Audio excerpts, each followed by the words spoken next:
Peggy 18. The oldest and strongest emotion of mankind is fear, and the oldest and strongest kind of fear is fear of the unknown.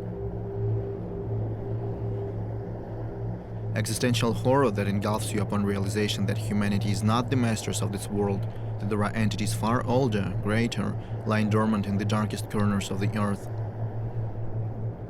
Lovecraft never explained much about them. To us, they are as powerful as they are indifferent. In the eyes of these cold and enormous beings, we're probably nothing more than tiny little roaches. But who can say if they perceive the world as we do? The poor souls who have ever stumbled upon them have either perished or ultimately gone insane.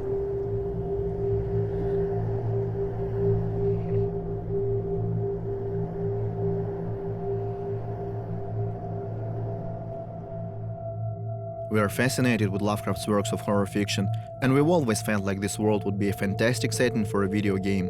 Mysterious ancient beings that people can never comprehend, devastating natural cataclysms that mercilessly clash with human civilizations, destroying everything in their way. We're building our game on the same underlying themes that Lovecraft explores: fear of the unknown, hopelessness, and desolation. This is what the mysterious flood in our game represents.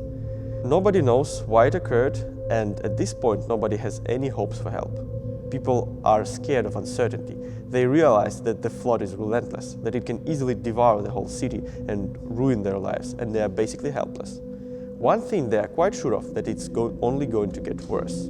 It kinda shows how insignificant and powerless people are in this world, and how callous the universe is. But here's a good question.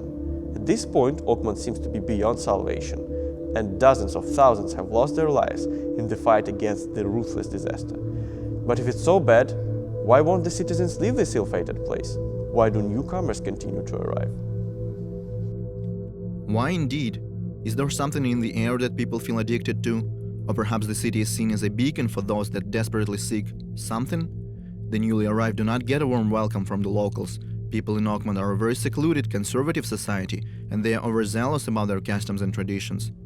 The city is home to numerous secret societies and cults that worship their mysterious deities. The Esoteric Order of Dagon is a group of hybrids who fled to Oakmont from Innsmouth and want to see the city destroyed by the sea. Or the Redemption Church, which worships a deity called the Black God of the Woods with 1,000 Yon. Thanks to his ambiguity, Lovecraft left a lot of room for those who want to expand on his work. Our goal is to fit in the Lovecraftian universe. Our game is the part of the worlds that Lovecraft and his followers created. Oakmont is located in the state of Massachusetts, not that far away from Arkham, Innsmouth, Dunwich, and other gloomy towns that people know from books. Canonical events like the raid on Innsmouth are also canon for us. The great old ones and the old gods exist in our world. This means that the book readers will get to see familiar characters. In our game, the good old Esoteric Order of Dagon neighbors with the Oakmont St. Michael's Church of the Burning Bush, which worships the Holy Fire. We have hybrids of humans and apes, who are at war with hybrids of human and the Deep Ones. They have a bit of a racial feud going on. Oakmont is a never-ending battlefield between many factions and powerful old families. All of them are trying to preserve their influence over the city.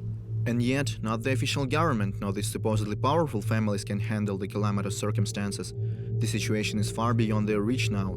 The flood has awakened frightening creatures which now roam the streets of Oakmont, disturbing, twisted monsters driven by desire to rip and chomp and tear apart.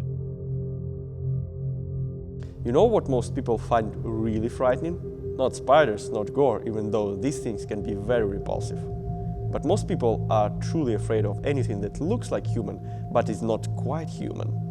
There's a theory going on that when monsters look, act, or move similar to how we do, but not close enough, it triggers fear and panic. So in our game, we decided to give monsters certain humanoid features and see the result. But being scary is not the ultimate goal of the sinking city, even though horror is a major part of the game. It's also about a person's behavior and motivation, how they change under extreme conditions, how fear and hopelessness can twist human nature to a ridiculous degree, cause people to do unimaginable things to survive, or perhaps because nothing stops them anymore. But that's a topic for another day.